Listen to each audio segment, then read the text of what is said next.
各位在线上观看直播的各位市民朋友、媒体先进，大家午安。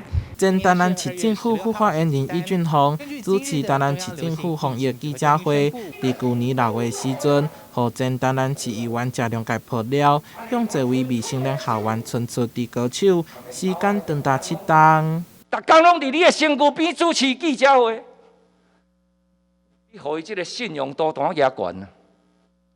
所有身躯边接触到这学员也好啦，接触到的人也好，当信伊信甲会食果啊！安尼怎寸寸无手？事件爆发了后，易俊宏失去副发言人的职位，也毋过无到2个月的时间，先后转任民进党议员李宗翰甲林依婷的助理。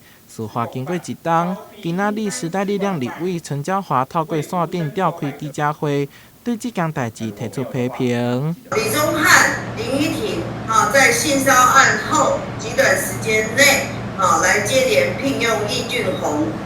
直到被发现，遭到各方批评之后呢，易俊宏才再度提出辞呈。那这就是民进党处理性骚的态度吗？对此，李宗翰甲林依婷表示，考量案件还搁伫个司法审理当中，也未判有罪，因此予易俊宏机会聘用伊做助理。伊本人伫昨昏透过脸书表示，已经离开议员的团队。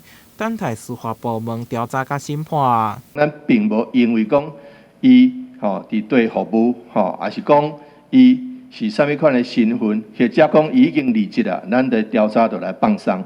然后伊成立了后，即马煞来进入裁罚。市长黄伟綽表示，易俊宏离开了后，后续的职务变动是就伊个人的行为，市府并无过问，也毋过甲伊有关的事件，市府已经依照刑事了防治法办理当中。